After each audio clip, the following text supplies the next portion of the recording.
Ciao e benvenuto su Broken Husband, iscriviti al canale. Clicca sulla campana per non perdere nuovi video. Inoltre non dimenticare di mettere like.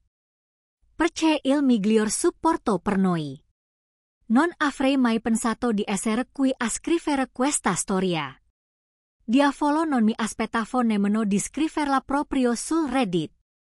Ma eccoci qui. Credo di aver bisogno di sfogarmi. Forse una catarsi, forse una vendetta. O forse è solo l'ultimo briciolo di sanità mentale che mi è rimasto. Potrete decidere voi stessi alla fine di questo articolo. Allora mia moglie chiamiamo la Jenny e, credo che complicata sia una parola troppo bella. Non mi aspettavo, voglio dire, la gente lo dai sempre, no? Non mi sarei mai aspettato che mia moglie mi tradisse. Io ero quel tipo di persona. Pensavo che fossimo felici, o almeno normali. Ma guardando indietro e chiaro che avevo i paralci. Se anche solo 2 anni fa mi aveste detto che si sarebbe scopata un altro alle mie spalle.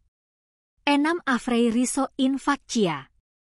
Avrei giurato che era fedele. Ma eccomi qui, a rimanere le mie parole. L'ho scoperto nel modo più difficile. Non il classico modo in cui si viene colti sul fatto. No, sarebbe stato troppo semplice. Mia moglie più subdola di così. È iniziata in piccolo, come tutte le storie di tradimento. Ma i dettagli ti raggiungeranno. Era una domenica mattina, tranquilla, come sempre. Stavamo facendo le nostre cose. Sai, caffè, colazione, chiacchiere su cose banali, come il tempo. Ma c'era qualcosa di strano. Jenny stava al telefono più del solito. Il che non era una novità. Ma il modo in cui lo faceva di nascosto, lo era.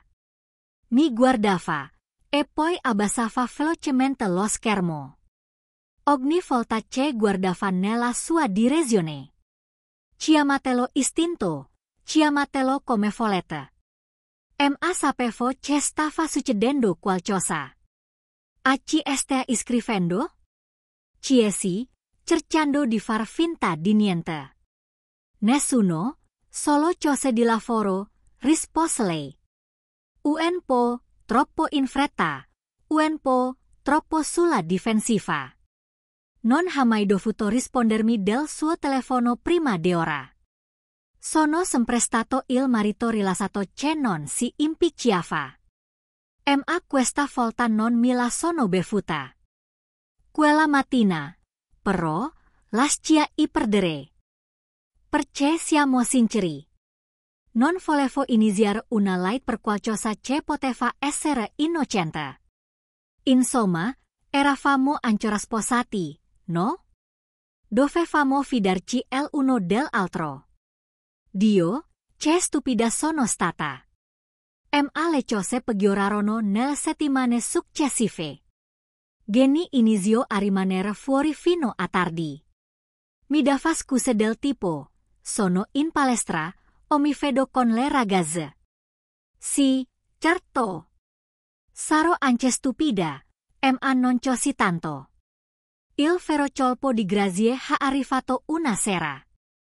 Quando ha detto che sarebbe andata a trovare sua madre. Ora, io conosco sua madre.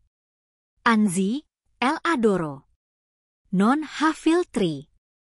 E dai le cose come stanno. Et ogni modo, la chiamai, disinvolta come sempre. E le chiesi se Jenny fosse già arrivata lì. C'è stata una pausa, di quel che ti fanno subito cadere il cuore. Non è qui, disse sua madre confusa. Pensavo che avresti fatto qualcosa stasera.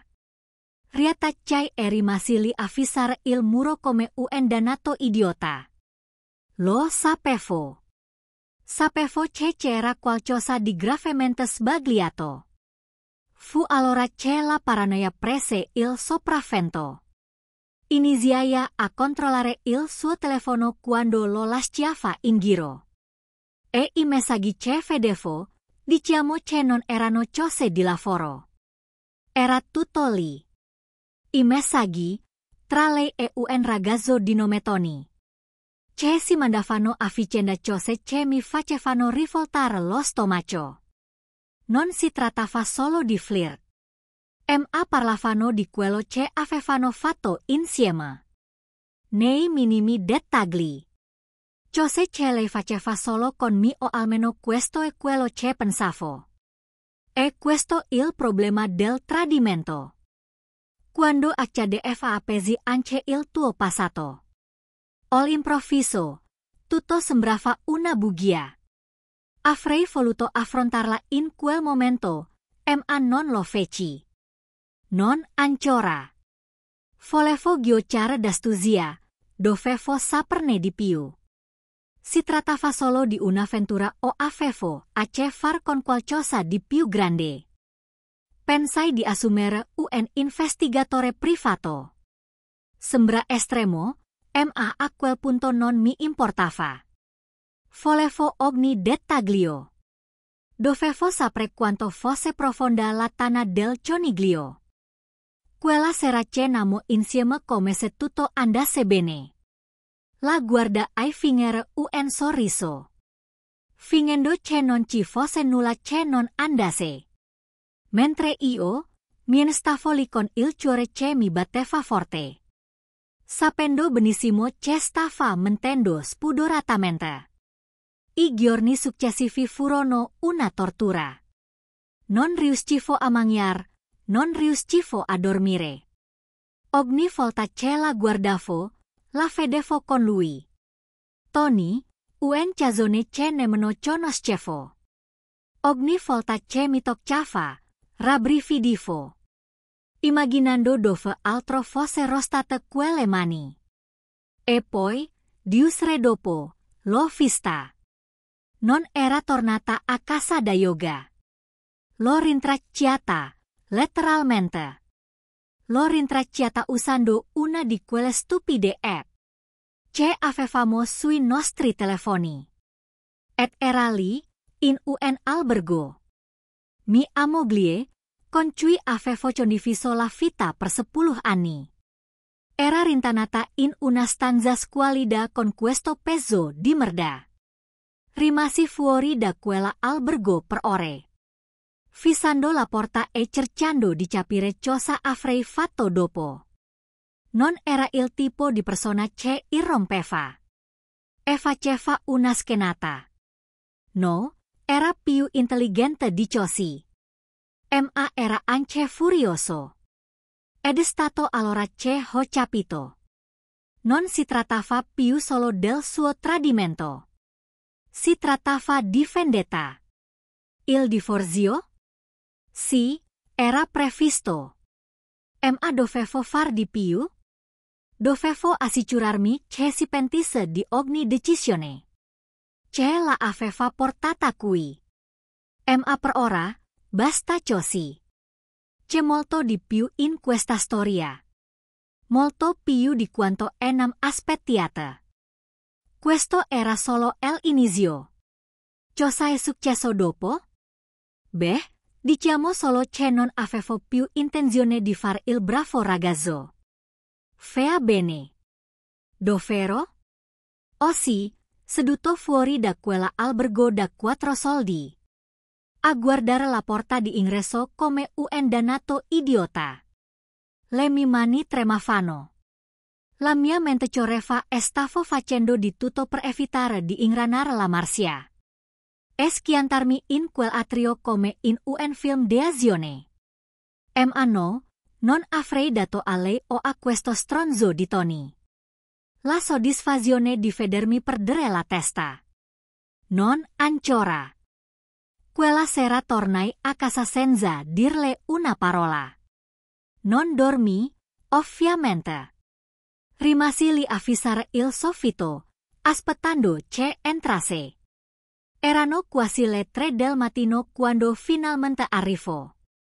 Aveva l'odore di un'altra persona. Non il suo profumo familiare, ma un misto di sudore, colonia e vergogna. Non si era nemmeno preoccupata di far la doccia prima di salire sul letto accanto a me. Sentivo il materasso spostarsi. Lei mi dava le spalle come se fosse stata fuori a far qualcosa di normale.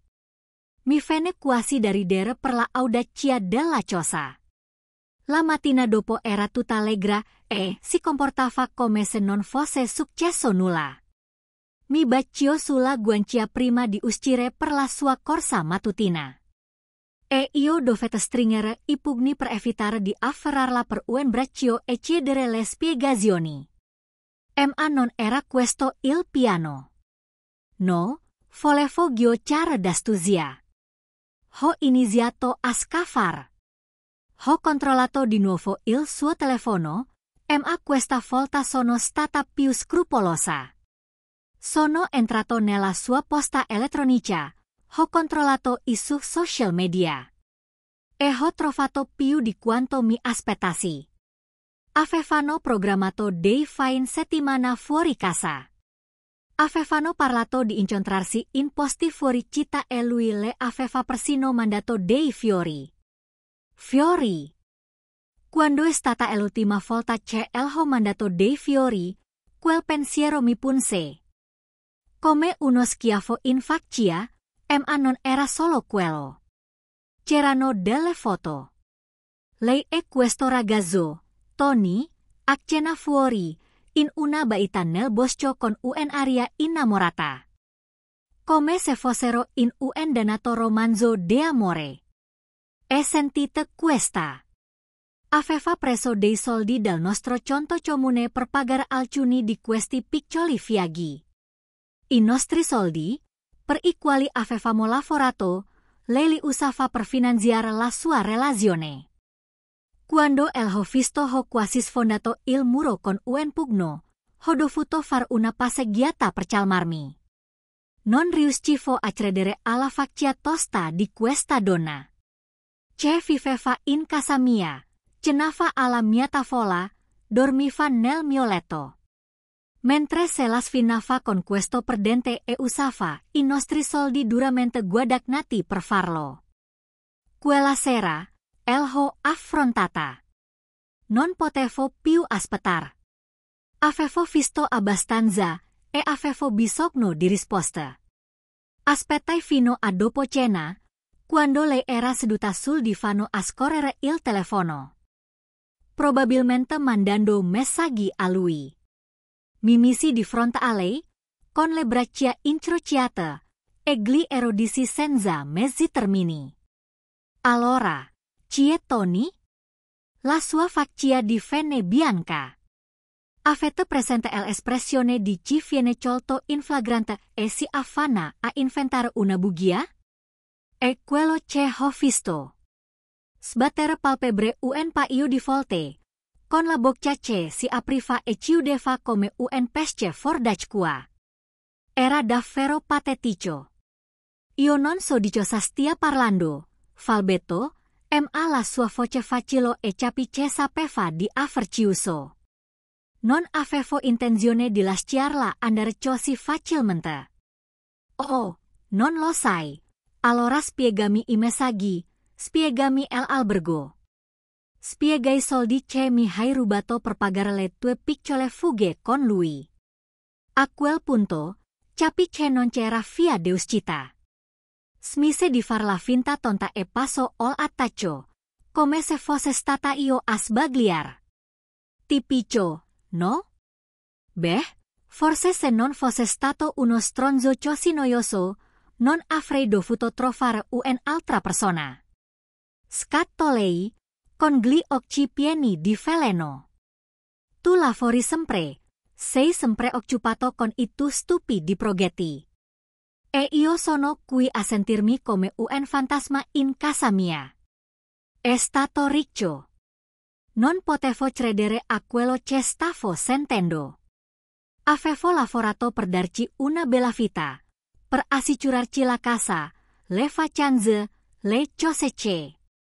Le voleva. E ecco la cui, a incolparmi della sua relazione, a comportarsi come se la fessi costretta. Tra le braccia di Tony. Stai dando la colpa a me per questo? Per il fatto che ti scopi uentizio accaso al mispale, sei serio in questo momento? Con la voce più alta di quanto volessi. Sei tu quella che si muove di nascosto? Sei tu che hai mentito per Messi? Oh, non comportarti come se fosse un marito perfetto, sputò lei. Non ti sei mai interessato a me. Non mi sei mai stato vicino. Avevo bisogno di qualcuno che se ne fregasse davvero. Non riuscivo a credere a quanto fosse fredda. Era la stessa donna che avevo sposato. Non era nemmeno dispiaciuta. Non le importava di aver rovinato tutto. Ai suoi occhi era tutta colpa mia e allora capi una cosa.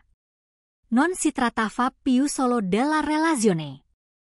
Questa donna non mi rispettava. Non mi aveva mai rispettato e non le importava nulla di ciò che aveva fatto al nostro matrimonio. Era solo arrabbiata per essere stata scoperta, uscì dalla stanza prima di fare qualcosa di cui mi sarei pentito. Avevo bisogno di area. Guidai per un po', con la mente che girava a vuoto. Cosa avrei dovuto fare? Lasciarla e basta, buttarla fuori? Poi la rabbia cominciò a placarsi e capi. Il divorzio non era sufficiente. No, doveva pagare. Doveva sentire quello che aveva fatto. E non solo nel senso di firmare questi documenti e dividere le nostre cose. Il giorno dopo andai da un avvocato. L'altra faccenda stava per diventare spiacevole. E avevo bisogno di qualcuno che sapesse come farla soffrire. L'avvocato fu più che felice di aiutarmi. Iniziamo a pianificare e mi assicurai di tenere tutto nascosto. Jenny non sapeva ancora cosa stava per succedere. Una settimana dopo, ho fatto la mia mossa. Ho preso tutti i soldi del nostro conto comune, fino all'ultimo centesimo. Li ho trasferiti su un conto a mio nome e l'ho bloccata. Ho chiamato la banca e le ho impedito di accedere anche alle carte di credito. Era tagliata fuori e la parte migliore non se ne accorta. Finché non ha provato a usare una delle nostre carte per pagare una spesa. Torno a casa furiosa, pronta a urlarmi contro, ma io la stavo già aspettando. Pensi di poterti prendere tutto. Non può farmi questo. Ha urlato, sventolandomi in faccia la carta rifiutata. Come se fosse una sorta di biglietto magico in grado di annullare tutti i suoi errori. Posso, e l'ho fatto, dissi, con voce calma e controllata. Non può rovinarmi la vita e poi aspettarti che mi sieda e ti lasci prendere ciò che è mio. Lo volevi? Bene, ora non hai niente. Mi lancio il biglietto e se ne andò infuriata in camera da letto. Sbattendo la porta così forte che pensai che il telaio potesse rompersi. Ma non mi importava. Ora avevo il coltello dalla parte del manico e questo era solo l'inizio della sua rovina. Dopo aver preso i soldi e averla esclusa dai nostri conti, potevo vedere il panico nei suoi occhi. L'inizio, però, era un panico silenzioso. Non voleva mostrarmi quanto la turbava. Aveva ancora quella ria compiaciuta. Come se pensasse di poterne uscire con le buone. Ma in fondo sapevo che si stava agitando. Le rotelle giravano nella sua testa, cercando di capire come riprendere il controllo. Non si rendeva conto che non avevo ancora finito, non per niente. Vedi, una cosa ceho imparatoe cenon si può colpire una sola volta. E aspettarsi che sia tutto finito. Devi continuare a insistere, devi farli sudar.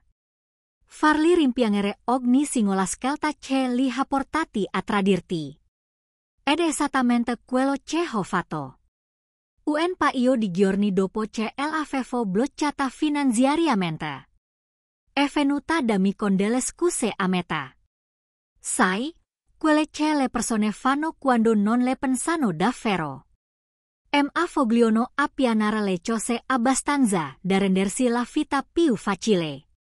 Mi dispiace, ok, non avrei dovuto far quello che ho fatto. Disse, con voce più morbida del solito. Ora stava ghiocciando la carta della vittima. Con un'aria triste e piena di rimorsi, ma io non ci stavo cascando. Ti dispiace? Ho riso. Ti dispiace di essere stato preso, non per quello che hai fatto. No, dico sul serio. Ho commesso un errore, ma possiamo rimediare, insistette. Si avvicinò e cercò di toccarmi la mano. Come se potessimo parlarne da adulti ragionevoli. Possiamo andare in terapia. Possiamo risolverlo. Terapia? Quasi mi sentivo mancar. Pensi che qualche seduta con un ciarlatano possa risolvere quello che hai fatto? No, Genny. Siamo ben oltre. Tu hai distrutto tutto. Il suo volto si indurì di nuovo. Fu come vedere cadere una maschera. L'espressione morbida e apologetica svanì e venne fuori la vera lei, quella che aveva tenuto. Una scosta. E allora cosa fu? Punirmi? E così? Vuoi trascinarmi nel fango? Mi appogai allo schienale, incrociando le braccia, e la fissai per un attimo, era abituata. Et avere il controllo, et avere la meglio con quella sua lingua d'argento, ma non questa. Olta? No, ti trascinerò oltre il fango, dissi, con voce bassa ma ferma. Non hai nemmeno cominciato a sentire quello che ti aspetta. I suoi occhi si restrinsero. Pensi di essere una specie di duro adesso perché hai preso i soldi, non importa, li riavrò. Con il divorzio. Et ecco la arroganza, la audacia, pensava ancora di poter vincere, pensava che il tribunale. Le avrebbe consegnato metà di tutto perché e così che funzionano, dividere tutto. A metà e uscirne puliti. Ma non sapeva che io ero già 3 passi avanti. Vedete? Non avevo semplicemente prelevato il denaro dai conti, avevo documentato tutto, avevo tenuto. Traccia di tutte le spese, di tutti i posti in cui era andata contoni, e mi ero assicurata. Di ottenere copie di tutti i messaggi e le email incriminanti. Non la stavo colpendo solo sul piano economico, stavo costruendo un caso che l'avrebbe distrutta. Il giorno dopo ho chiesto il divorzio, ma non si trattava di un'istanza ordinaria. No, si trattava di una aggressione in piena regola. Il mio avvocato si assicurò che nei documenti fosse specificato ogni singolo elemento di prova che avevo. Adulterio. Fraud. Dissipazione dei beni con ugali.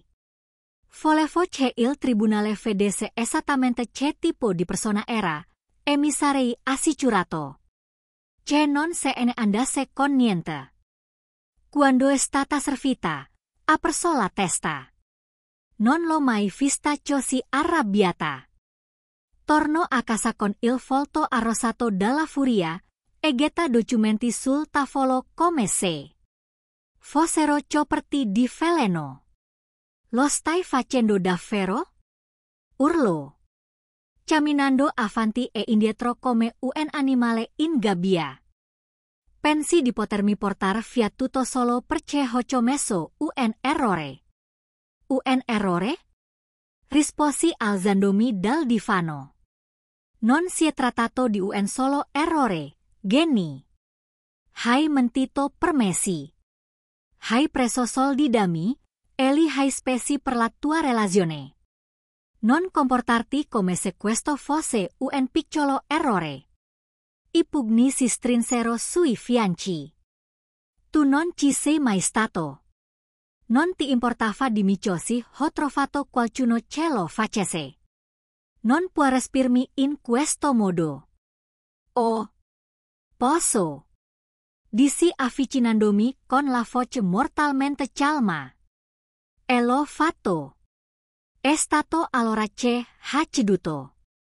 Comincio a lanciare oggetti qualsiasi cosa le capitasse a tiro. Un bicchiere volò attraverso la stanza, frantumandosi contro il muro. Urlò. Impreccio. Mi disse che era un bastardo che le stavo rovinando la vita. Ma mentre stavo lì a guardarla mentre si disfaceva, tutto quello che riuscivo a pensare era: bene. Lasciamo la infuriar. Lasciarle provare la rabbia, e l'impotenza, la frustrazione che avevo provato quando avevo capito che tutto quello che avevamo era una bugia. Una volta finito il suo piccolo capriccio, se ne andò infuriata. Probabilmente andò a piangere sulla spalla di Tony, ma a me non importava più. Ora non stavo solo cercando di farle del male, stavo lavorando per raggiungere l'obiettivo finale. Passarono un paio di settimane, e la situazione era a dir poco tesa. Lei viveva ancora in casa, ma ci parlavamo a malapena. Mi assicurai di documentare tutto, ogni volta che usciva ogni messaggio che inviava, ogni notte passata fuori casa. Avevo tutto ciò che mi serviva per assicurarmi che non avessi nulla.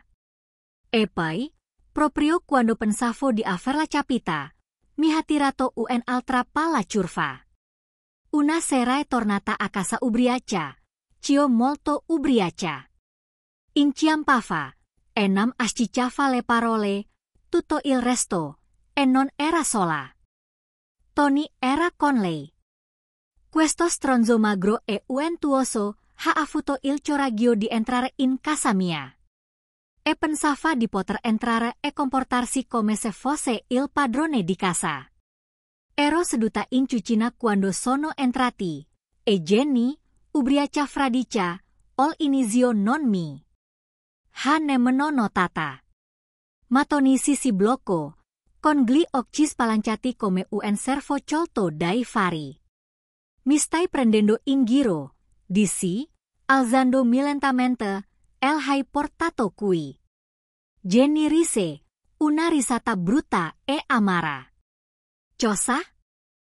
Vuoi combattere con lui? Vuoi fare la parte del marito duro, adesso? Tony non disse una parola. Rimase lì, con l'aria di voler scomparire nel pavimento. Non ho bisogno di combattere con lui, dissi, camminando verso di loro. Ma tu, Jenny, tu hai chiuso? Tutti e due fuori da casa mia. Tony si girò per andarsene, ma Jenny gli afferrò il braccio, tirandolo indietro. No, restiamo, pensi di potermi buttar fuori, questa è anche casa mia. Biacicava le parole, ondeggiava sui piedi, ma non mi importava. La afferrai per un braccio e la spinsi verso la porta. Fatene, ringhiai. Vuoi scopartelo? Bene, ma non in casa mia, non più. Lei uscì dalla porta incespicando, mentre Tony la seguiva da vicino. Da patetico perdente qual era.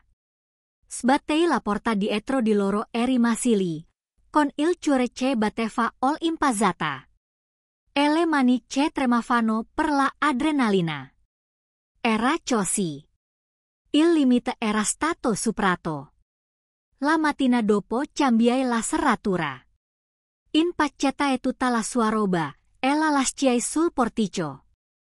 Quando tornò più tardi, sbattendo la porta e urlando di essere fatta entrare. Non mi spaventai nemmeno. Non era più mia moglie. Era solo un'altra persona nel mio specchietto retrovisore. Il giorno in cui ho cambiato la serratura è stato il giorno in cui tutto è cambiato. Non mi sentivo più una vittima. Per la prima volta dall'inizio di questo incubo avevo il controllo. E credetemi, non avevo intenzione di lasciarlo andare. Jenny tornò il giorno dopo, battendo sulla porta come una pazza. Urlava e mi chiamava in tutti i modi. La ignorai, non avevo intenzione di farla rientrare dopo quello che aveva combinato. Mi sedetti in salotto, sorseggendo il mio caffè, facendo finta che i suoi capricci non ci fossero. Alla fine, smise, probabilmente andò a piangere da Tony o da una delle sue amiche. Non mi importava.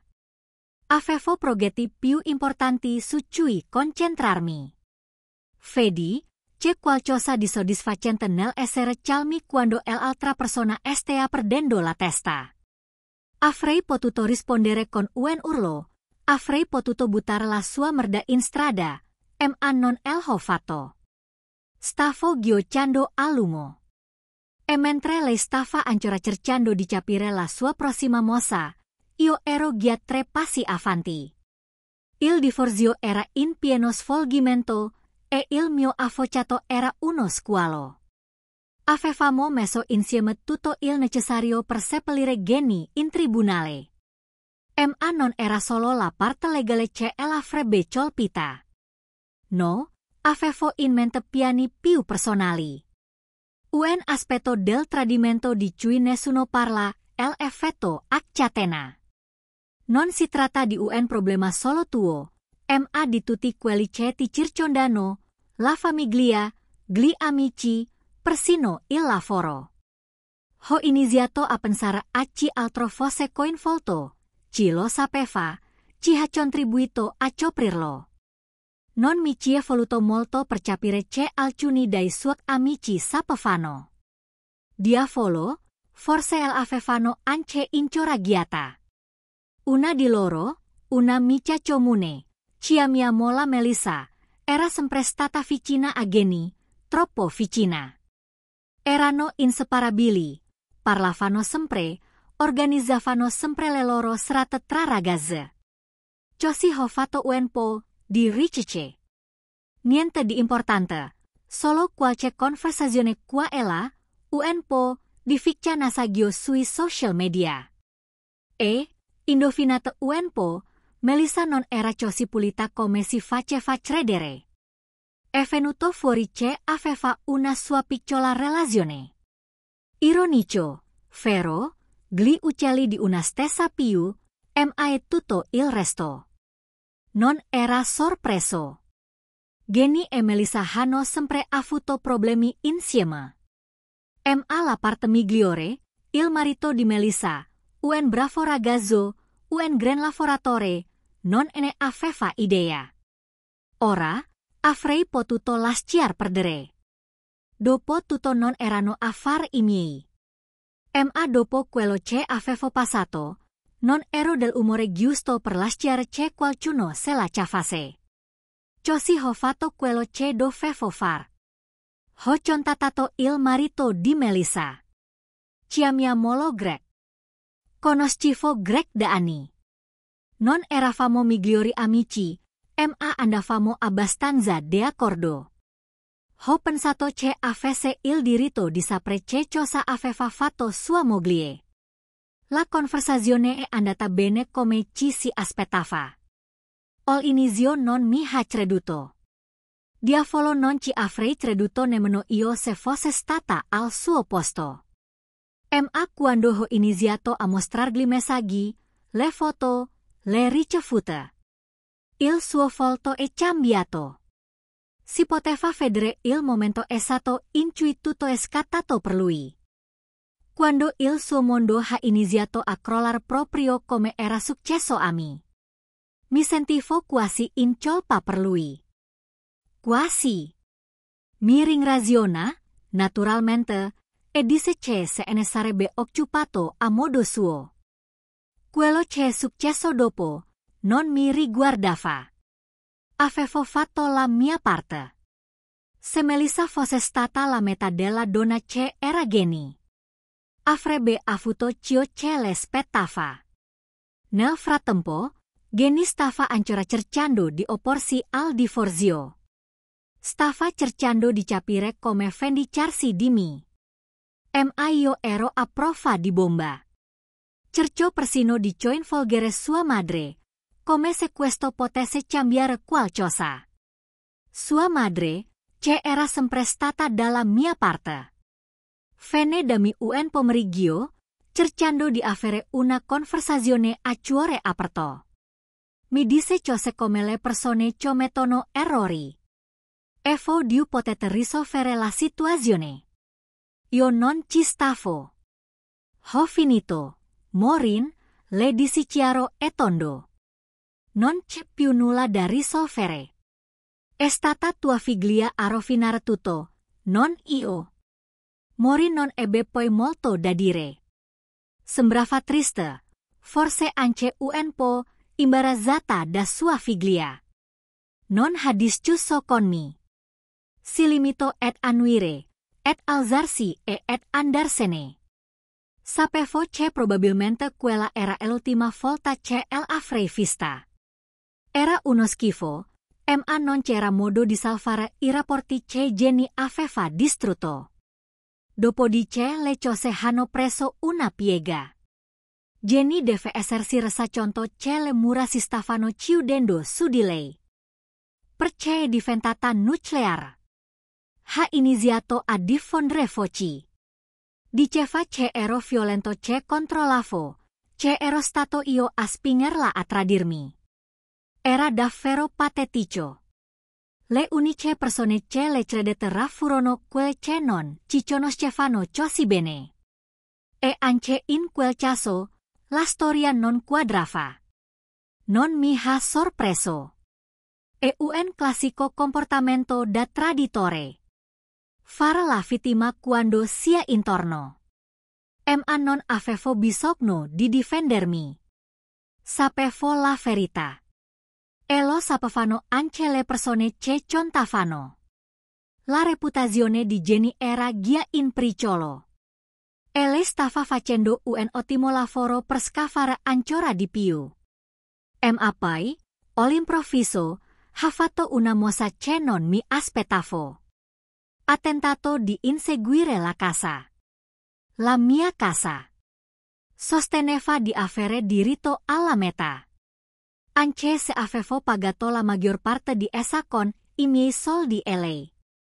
Era impegnata a sperperare denaro per Tony mentre io mi facevo il culo per mandare avanti tutto. Pensava davvero di potermela portar via. A questo punto le cose si fanno divertenti. Jenny non sapeva che avevo già rifinanziato la casa a mio nome.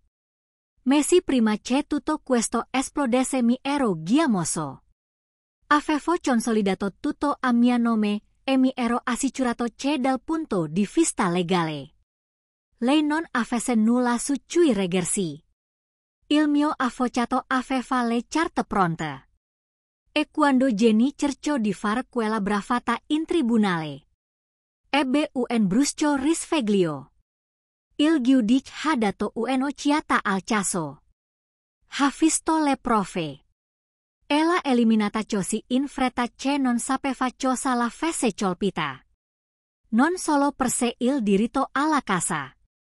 Ma le fu anche ordinato di restituirmi il denaro che aveva sottratto durante la relazione. Fu un momento bellissimo. Potevo vedere lo shock sul suo volto quando si rese conto che non avrebbe ottenuto nulla. Niente casa, niente soldi, niente compassione da parte del tribunale. Dopo di che Jenny ha iniziato a disperarsi. Ha provato a chiamarmi, a mandarmi messaggi. Persino a presentarsi al mio lavoro una volta. Ma non mi sono impegnato. Avevo chiuso con lei. Avrei lasciata marcire nel casino che aveva combinato. Aveva Tony, giusto? Lascia che sia lui a occuparsi di lei. A proposito di Tony, quella piccola donnola non è durata a lungo. A quanto pare, una volta che Jenny non viveva più in casa nostra. Non spendeva più i miei soldi. E non faceva una vita comoda. Tony non era più interessato. Ho sentito dire che la scaricata non molto tempo dopo la sentenza del tribunale. Non riusciva a sopportare la realtà di uscire con una donna. Che non aveva nulla da offrire se non le subugie e il suo bagaglio. E buffo come il romanticismo. Svanisce rapidamente quando la vita reale entra in scena. E io? E ne sono uscita pulita. Il divorzio è stato concluso. Ho tenuto la casa e ho ripreso la mia vita. Non è stato facile, ma valsa la pena. Io ho avuto un nuovo inizio e lei ha avuto. Beh, tutti i resti della sua vita. Probabilmente pensate che io abbia chiuso con lei, vero? Che dopo che il tribunale le ha sbattuto la porta in faccia e Tony se le è filata. Jenny uscita dalla mia vita per sempre. Lo pensavo anch'io, pensavo di poter finalmente chiudere quel capitolo e andare avanti. Ma no, la vita non è mai così semplice. Proprio quando pensi di aver risolto tutto. Qualcosa torna sempre strisciando, ricordandoti che alcune persone non se ne vanno. È iniziato qualche mese dopo la conclusione del divorzio. Ho fatto del mio meglio per rimettere insieme i pezzi, lentamente, ma inesorabilmente. Avevo riallacciato i contatti con gli amici. Avevo iniziato a lavorare su alcuni nuovi progetti in casa. E, addirittura, avevo avuto qualche appuntamento. Niente di serio, solo un tuffo nel mondo delle normali interazioni umane. Stavo andando avanti o almeno ci stavo provando. Poi, all'improvviso, Jenny è ricomparsa. Un pomeriggio ero al supermercato e mi stavo facendo gli affari miei. Facendo il pieno dell'essenziale. Sapete, birra, snack, le cose basilari quando la vidi. All'inizio non ero sicuro che fosse lei. Voglio dire, sembrava diversa, davvero diversa. Non so se fosse lo stress o se la vita la avesse finalmente raggiunta. Ma sembrava più vecchia. Stanca, come se qualcuno le avesse tolto la vita. Era quasi triste. Quasi. Mi individuo prima che potessi girarmi dall'altra parte. E potrei vedere la vecchia scintilla nei suoi occhi. Quella che usava quando voleva qualcosa. Si avvicinò a me come se fossimo vecchie amiche. Come se non avessimo passato l'ultimo anno a distruggere le nostre fight. Ehi, disse lei, con una voce troppo dolce, troppo amichevole. È passato un po' di tempo, volevo ridere. Sì, non abbastanza a lungo. Lei trasalì, ma non si tirò indietro, aveva un piano. E lo percepivo prima ancora che daisse una parola. Senti, so che le cose tra noi sono finite male, comincio. Come se cercasse di essere diplomatica o qualcosa del genere. Ma stavo pensando, forse possiamo sai parlare, risolvere le cose. El ho visata. Risolvere le cose era impazita, dopo tutto quello che aveva fatto. Dopo tutto quello che mi aveva fatto passare. Pensava davvero che ci fosse la possibilità.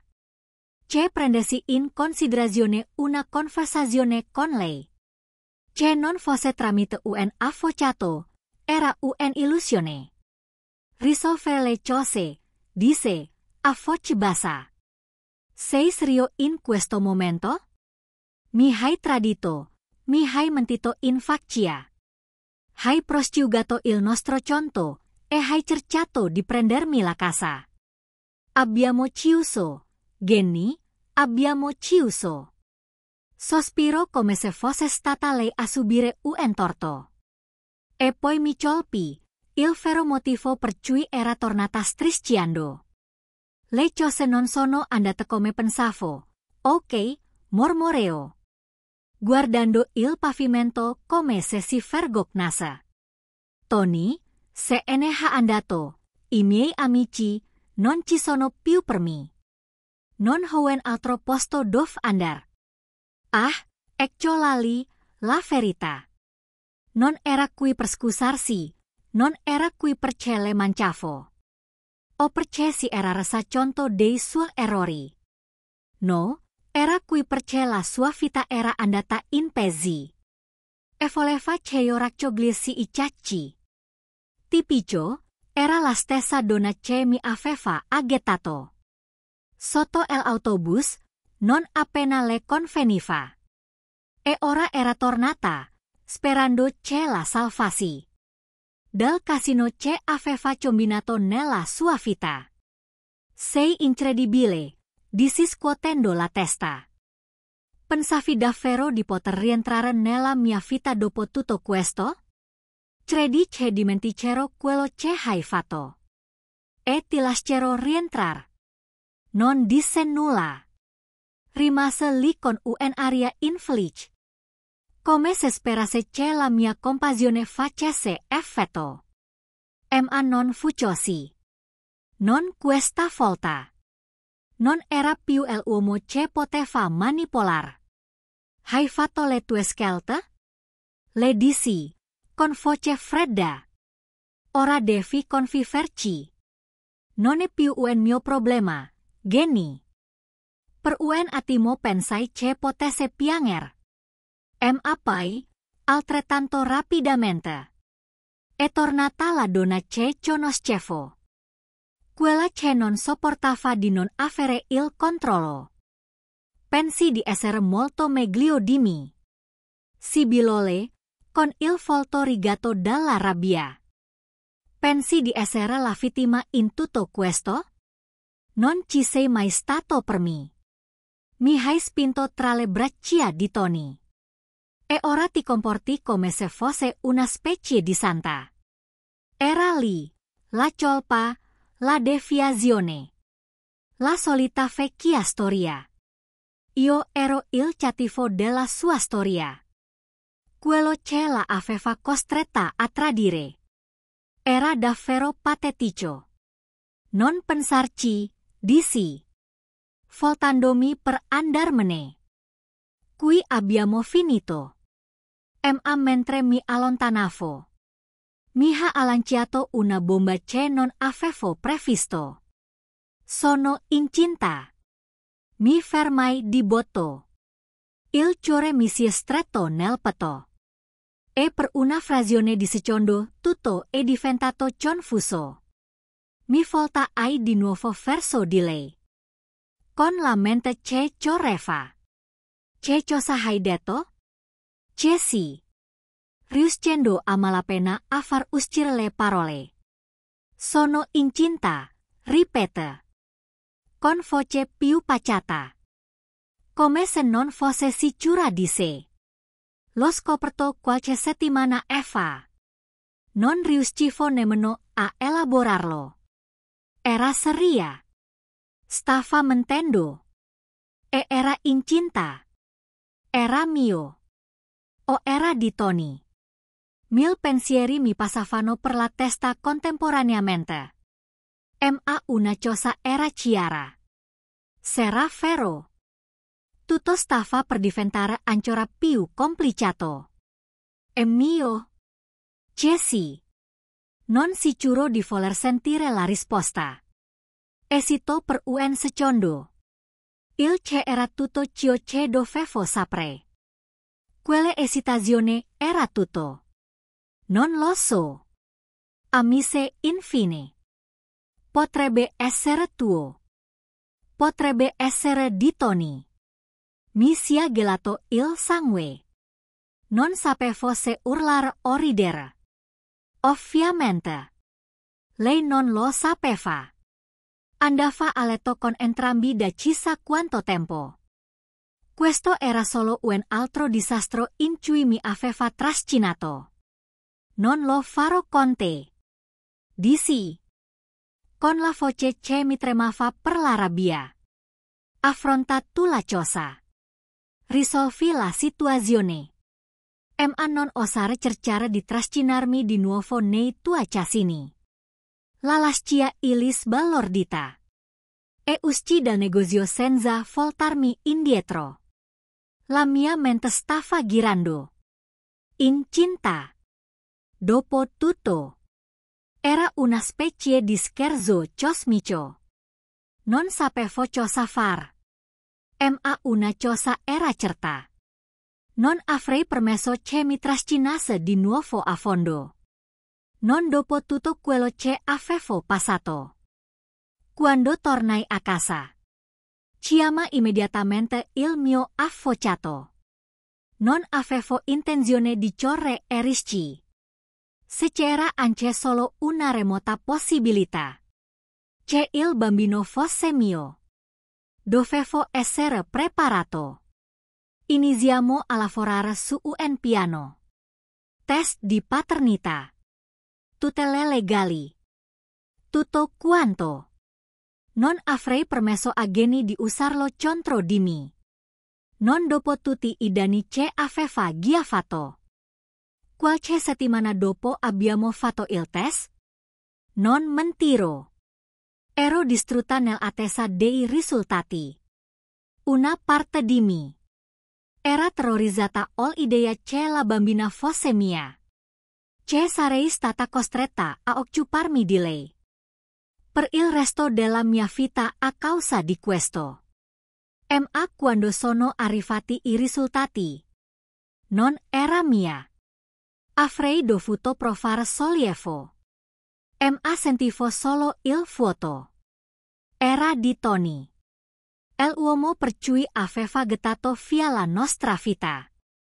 L'uomo che aveva abbandonata. Nel momento in cui le cose si erano fatte difficili. Era quasi poetico. In un modo malato. Lei era bloccata dalle conseguenze delle sue scelte. E io, per la prima volta, dopo tanto tempo, mi sentivo libero. Geni cercò di contattarmi ancora un paio di volte. Ma non risposi. Ora era da sola. Io avevo di nuovo la mia vita. E lei aveva. Beh, tutto il casino che era rimasto della sua. Siete rimasti con me fin qui. Quindi sapete come stanno le cose. Geni è fuori dalla mia vita. Il divorzio è finito e il bambino non è mio. Avrebbe dovuto essere la fin giusto? Un taglionetto. È ora di andare avanti. Ma la vita ha un modo buffo di lanciarti. Pale curve quando menote lo aspetti. Dopo il test di paternità. Pensai che fosse tutto finito. Pensavo che Geni sarebbe sparita. Avrebbe vissuto la sua miserabile vita. E io non avrei più avuto a che far con lei. Per un po' di tempo. Fu esattamente quello che accadde. Passarono I mesi e non la senti più nominare. Cominciai a sentirmi un uomo nuovo. Più vivo. più padrone di me stesso di quanto non lo fossi danni. Era come se mi fosse liberato di un peso morto. Come se una nube tossica si fosse finalmente dissolta. Ero libero. Ma poi, di punto in bianco, è tornata. Non di persona per fortuna. No, questa volta era tramite un avvocato. A quanto pare, Tony se ne era andato da tempo. Proprio come immaginavo. E ora Geni era da sola con un bambino di cui non sapeva come prendersi cura. E indovinate un po'. Voleva il mio aiuto? Non sto scherzando. La donna che aveva distrutto il nostro matrimonio. Che aveva mentito, tradito, rubato soldi. E cercato di rovinarmi. Ora mi chiedeva il mantenimento dei figli. Per un figlio che non era nemmeno mio. Non si possono inventare queste cose. Un giorno ho ricevuto la lettera per posta. E all'inizio ho pensato che fosse una specie di scherzo. Ma no, era vera. Geni sosteneva che, poiché eravamo sposati quando rimase incinta, c'era una scappatoia nella legge. Che le consentiva di chiedermi un aiuto economico. In pratica, stava dicendo che, per legge, potevo essere ritenuto responsabile per il suo bambino. A causa della tempistica di tutto. La pura audacia della cosa mi lasciò senza parole. Ho chiamato il mio avvocato, furioso.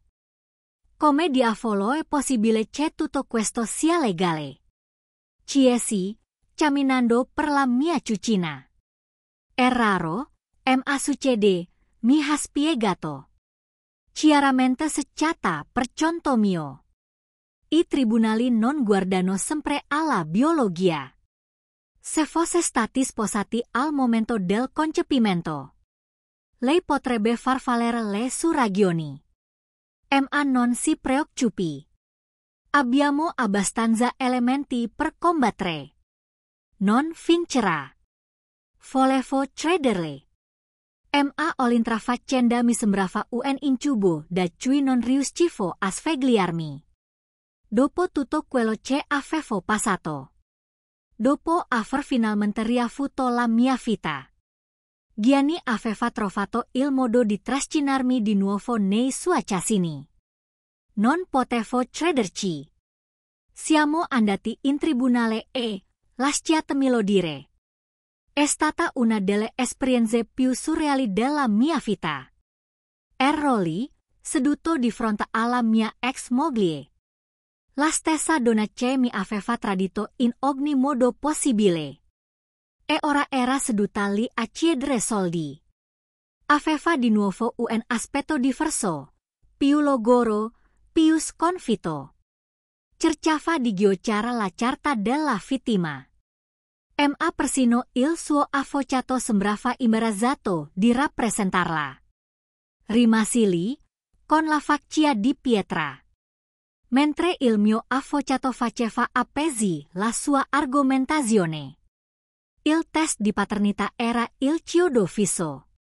Non avrei mai pagato un centesimo per quel bambino. Non era mio. Era di Tony, e lei avrebbe dovuto affrontare le conseguenze delle sue azioni. Grazie a Dio, il giudice l'ha vista bene. E liquido il caso così in fretta che Geni non ebbe meno il tempo di reagire. Era finita, questa volta per davvero. Dopo l'udienza, cercò di avvicinarmi fuori dal tribunale. Sembrava disperata come se fosse sul punto di piangere. Ma non mi dispiaceva per lei, non più. Non sapevo a chi altro rivolgermi, disse. Con la voce appena superiore a un sussurro. Mi dispiace, ok? Mi dispiace per tutto. È solo che non so cosa far. La guardavo. Questa donna c'è un tempo era mia moglie. C'è un tempo amavo. E tutto ciò che riuscivo a sentire era il vuoto. Non c'era più rabbia, e né amarezza, solo niente. Ora era un'estranea per me. Una persona che aveva distrutto tutto ciò che avevamo costruito. E non avevo più nulla da dirle. Sei stato tu a farti questo? Dissi a bassa voce. Ho cercato di avvertirti. Ho cercato di far funzionare le cose. Ma hai scelto questo? Hai scelto Tony? Hai scelto di mentire, di tradire, di rompere tutto. E ora sei da sola. Apri la bocca per dire qualcosa. Ma non aspettai di sentirela. Mi voltai e mi ne andai. Lasciando lì, da sola, davanti al tribunale. Quella fu l'ultima volta che enam di Geni. Non so cosa le sia successo dopo. E, onestamente, non mi interessa. Avevo chiuso con lei. E questo era l'unica cosa che contava. Poi la vita è andata avanti. Alla fine ho venduto la casa. Ho preso una nuova sistemazione. E ho ricominciato da capo. Ho riallacciato i rapporti con i vecchi amici. Ho trovato nuovi hobby. E ho persino ricominciato a uscire con qualcuno. Questa volta ero più intelligente. Più saggia. Non avrei più permesso a nessuno di prendermi in giro in quel modo. Ci è voluto un po' di tempo. Ma in tutto questo ho capito una cosa importante. Geni non mi ha rovinato. Non mi ha spezzato. Sì, mi ha incasinato per un po'. Ma alla fine ne sono uscito più forte. Lei era solo un capitolo della mia vita. Che avevo finalmente finito di scrivere. E adesso? Ora sono in un posto migliore. Un posto che lei non può toccare. Un posto dove le sue bugie, i suoi tradimenti, i suoi case non hanno più importanza. Ho vinto. Ho riavuto la mia vita e lei è solo un ricordo. Questo è il vero finale di questa storia. Non vendetta, non amarezza, solo pace. Quella che si prova quando si sa di aver superato l'inferno. E di essere usciti dall'altra parte più forti di prima. Quindi, a chiunque stia leggendo questo articolo, e stia attraversando qualcosa di simile, sappiate che le cose migliorano. È difficile e brutto. Ma alla fine si arriva dall'altra parte. E quando lo si fa? Ti rendi conto che non ti hanno tolto tutto. Ti hanno solo mostrato cosa sei in grado di fare per sopravvivere.